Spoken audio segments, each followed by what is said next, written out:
लेकिन मम्मी, भाभी ऐसा कैसा कर सकती हैं आप लोगों के साथ? और मम्मी, क्या हो रहा है? पायल ने मायके में अपनी मम्मी से उनका हालचाल लेते हुए पूछा। ठीक हूँ बेटा, कल्याणी ने धीरे से कहा। मम्मी, क्या आपकी तबीयत ठीक नहीं है क्या, या फिर थक गई हैं? तबीयत तो ठीक ही है बस, कल्याणी ने फिर से धीरे से कहा। और मम्मी, भाभी क्या कर रही हैं, जरा ये तो बताइए। पायल ने बात को बदलने के हिसाब से मुस्कुराते हुए कुछ ही महीनों पहले शादी करके आई भाभी के बारे में कल्याणी से पूछा। बाजार गई है?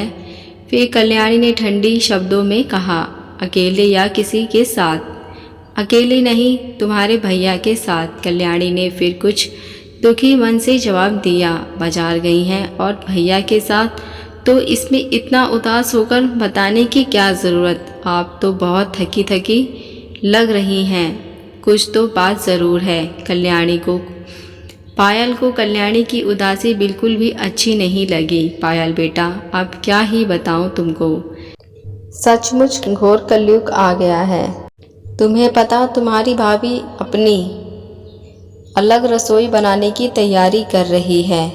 अभी अभी 4 दिन हुए हैं शादी करके आए और अभी से ही ये हाल है। पता नहीं क्या हो गया है आजकल की बहुओं को, जो वो अपने सास ससुर को अपने साथ रखना ही नहीं चाहती हैं। आज के समय में तो सास ससुर को 2 रोटी भी उन लोगों को भार प्रतीत हो रहा है। 4 दिन में ही आफत सी आने लग जाती है। बस इसलिए तुम्हारे भैया के साथ बाजार से घर गृहस्थी का सामान लेने के लिए गए हैं। कल्याणी ने ठंडी सांस भरते हुए बहुत मायूस होकर कहा। लेकिन मम्मी, भाभी ऐसा कैसा कर सकती हैं? आखिर उनको आपके साथ रहने में क्या बुराई? आप तो उनको बिल्कुल पलकों पर बिठाकर रखती हैं। उनको आप लोगों से अलग होने की आखिर क्या सूझी? कल्याणी की बात सुनकर तो पायल एकदम से तमतमाकर उठी। पायल बेटा, ज़रूर लग रही होगी उनको हमारे अंदर कोई न कोई बुराई, वरना वो काहे हम लोगों से अलग होने को सोचती। अब जरा तुम अपना ही देख लो ना, अपने सास ससुर के एकलौते बेटा बहू हो तुम दोनों लोग, लेकिन समधन जी और समधी जी को बुढ़ापे में 4 रोटियां खिलाने वाला उनके साथ कोई नहीं है। समधन जी तो बेचारी खुद बुढ़ापे में रोटियां सेक सेक कर खुद खा रही हैं और समधी जी को भी खिला रही हैं। पर मुझको तो दोनों के अंदर कोई बुराई नज़र नहीं आती, लेकिन तुमको तो बिल्कुल भी समझ में नहीं आता है दोनों का ही स्वभाव। समधन जी तो बेचारी पलकों पर बैठाकर तुमको भी रखती थी। अब जब तुम कर सकती हो अपने सास ससुर के साथ, तो तुम्हारी भाभी क्यों नहीं कर सकती हम लोगों के साथ? क्योंकि हो तो तुम सब एक ही जनरेशन के चट्टे बट्टे। पता नहीं क्या होगा इस जमाने का। कल्याणी ने फिर से लंबी और गहरी सांस भरते हुए कहा। देखिए मम्मी, मेरे सासू माँ की तो आप बात ही मत करिए। उनकी हर समस्या की नुक्त जीने की आदत, और साथ ही ससुर जी भी हर समस्या की रोक टोक, यहाँ ना करो, वहाँ ना जाओ, ऐसा ना करो, वैसा ना करो, यह सब बर्दाश्त के बाहर हो गई थी। इसलिए मैंने यह कदम उठाया। लेकिन मुझको तो यकीन नहीं कि आप और पापा तो ऐसे बिल्कुल भी नहीं करते होंगे भाभी के साथ। आखिर उनको क्या समस्या हो गई? पायल अपने बारे में सुनकर कल्याणी से चिढ़कर बोली। अब बेटा, अब किसी की बुद्धि को क्या कहा जा सकता है? हो सकता है कि पायल को कोई वैसी ही बुराई हमारे अंदर और पापा के अंदर नज़र आ रही हो, जैसा तुमको अपने सास ससुर के अंदर नज़र आती है। अब जब नई नई बहू घर में शादी करके आएगी तो उसको इस घर के संस्कार और कायदे कानून के लिए समझाना तो पड़ेगा ही।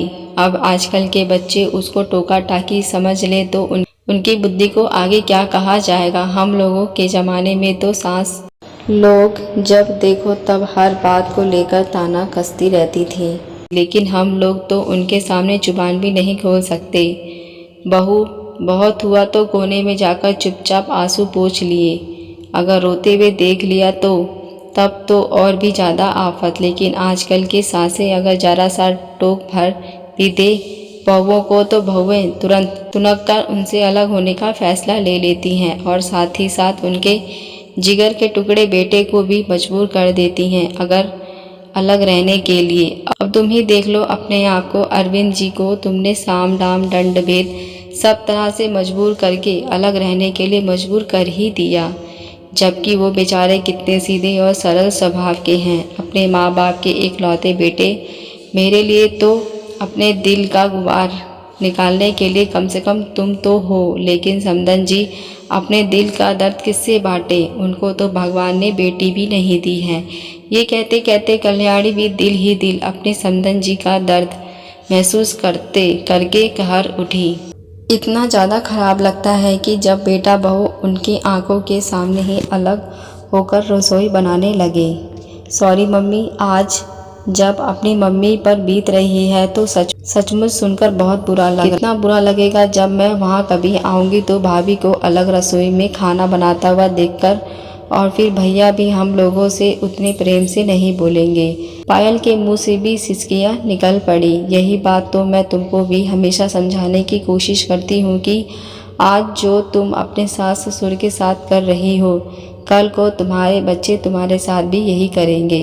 आखिर संस्कार सीखोगी तो अब माँ बाप से ही। फिर ये तो चिढ़ते थी हैं, जैसा बोओगी वैसा काटोगी। कल्याणी आज सचमुच बहुत ज़्यादा दुखी नज़र आ रही थी। मम्मी, मैं आज और अभी ही मम्मी जी और पापा जी से माफ़ी मांग लूँगी और अरविंद से भी, क्योंकि मैंने भी उनको ज़बरदस्ती अलग रसोई रखने के लिए मजबूर किया था। मम्मी जी पापा जी बहुत अच्छे हैं, वो ज़रूर मुझको माफ़ कर देंगे और भगवान करे कि भाभी को भी कोई इसी तरह सद्बुद्धि देने वाला मिल जाए।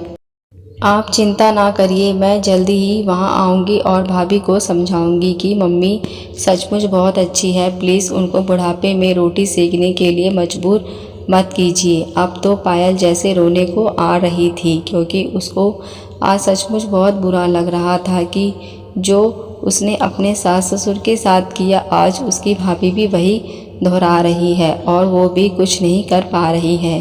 कल को उसके बच्चे भी उसके साथ यही करेंगे, लेकिन कम से कम इस परिस्थिति से सीख लेकर वो अपने सास ससुर के साथ फिर से अच्छा व्यवहार कर सकती है, क्योंकि हमेशा ही मम्मी जी और पापा जी ने उसको कुछ ना कुछ सिखाने का ही प्रयास किया था, लेकिन वो हमेशा उनके उस सीख को टोकने का नाम देकर चिढ़ती रहती थी। लेकिन अब वह गलती बिल्कुल भी नहीं करेगी, क्योंकि मम्मी जी पापा जी से अलग खाना पीना खाकर अरविंद जी बहुत मायूस रहने लगे थे।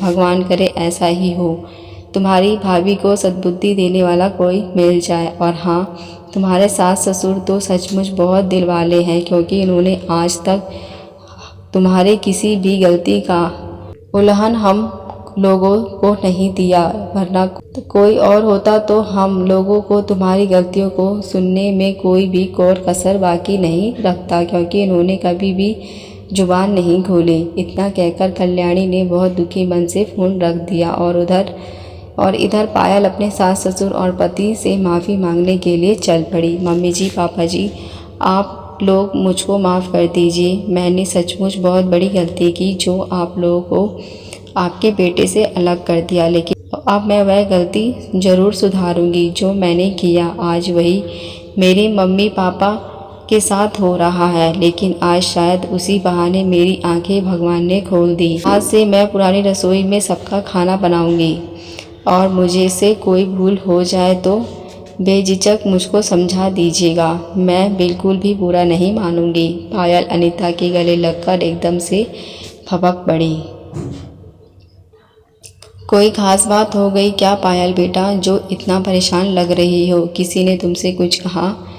ससुर जी ने अपना चश्मा ठीक करते हुए कहा। हाँ पापा जी, आज सचमुच मेरी आंखों का पर्दा हमेशा के लिए हट गया। मैं अपनी नादानी में सचमुच बहुत बड़ी गलती कर रही थी। एक एक करके पायल ने सारी बातें अनीता को बता दी और एकदम से सिसक उठी। कोई बात नहीं बेटा, अगर सुबह का भूला शाम को घर आ जाए तो उसको भूला नहीं कहते। और हाँ, तुम चिंता ना करो, तुम्हारी भाभी को मैं समझाऊंगी, देखना वो मेरा कहा ज़रूर मानेगी। अनीता ने पायल के सिर पर हाथ फेरते हुए कहा। सचमुच मम्मी जी आप समझाएंगी भाभी को? पायल तो यह सुनकर बहुत ज़्यादा खुश हो गई। हाँ सचमुच बेटा, मैं समझाऊंगी तेरी भाभी को, अनीता ने एक समझदार सास की तरह कहा। थैंक यू मम्मी जी। और आज उस घर में फिर से मायूसियत की जगह खुशहाली नज़र आने लगी। अगर आपको ये कहानी पसंद आई हो तो मेरे चैनल को सब्सक्राइब, लाइक, शेयर ज़रूर करें। अब मिलते नई कहानी के साथ। देखने और सुनने के लिए धन्यवाद।